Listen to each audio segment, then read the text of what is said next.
Kapag si Steph ay kumakamada ng nasa 40 puntos paitaas ay nananalo ang Golden State Warriors. Pero ngayon, kahit na kumamada man siya ng maliit o malaki ay hindi po natin malalaman kung mananalo ang Golden State Warriors.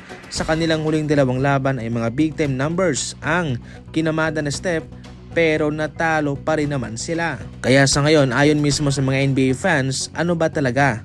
Kailangan pa ba na pumuntos si Stephen Curry ng 50 to 60 points para kayo'y manalo? Clearly, mayroong problema talaga dito. Hindi na ito patungkol sa opensa dahil kung tutuusin, okay naman si Stephen Curry. Ito'y mayroong problema talaga sa coaching, sa mga players kung sino ang pinapasok sa rotation. Si Stephen Curry labas na dito. Nasa mga players ito na pinapasok ng coach kung sino ang kanyang gusto at patungkol rin sa kanyang decision making.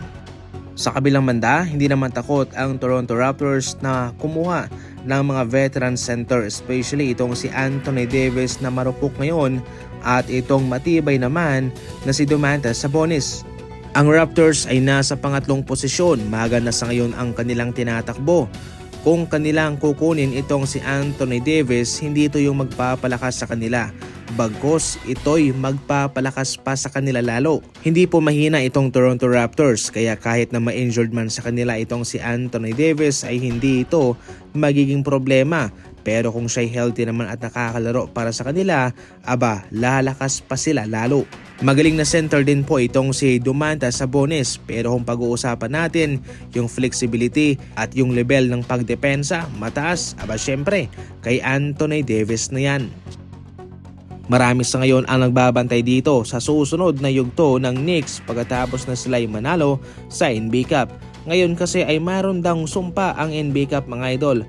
Noong nanalo ang Los Angeles Lakers ay nalaglag sila sa first round. Samantalang sa kasunod na season, nung nanalo ang Milwaukee Bucks ay nalaglag sila sa first round. Kaya sa ngayon, marami ang nag-aabang kung malalaglag rin ba itong New York Knicks sa first round. Yung kay LeBron okay lang yon sa Los Angeles Lakers. Pero nung ito'y nasundan ng Milwaukee Bucks, parang may something na. At kung ngayon, kung malalaglag man itong Knicks sa first round sa playoff, aba totoo ang sumpa sa NBA Cup.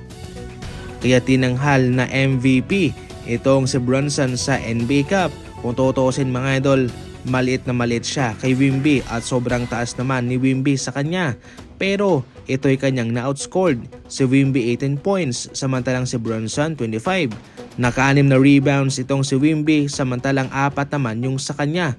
Kung tutuusin, hindi po nagkakalayo ang kanilang mga stats na ibinigay sa kanilang mga kupunan. Mas lamang lang itong si Jalen Brunson. Kitang-kita natin talaga yung pag-i-struggle ni Wemby sa labang ito. Gayunpaman ay humingi naman siya ng tawad sapagkat hindi nga madali ang kanyang pinagdadaan sa ngayon. Sa kabilang banda, pinatutunayan naman itong si Brunson na kahit na itapat mo man siya sa isang kupunan na mayroong katulad ni Wemby na madali lang sanang mang-block, mang-depensa, pero ito'y kanyang na-overcome naman.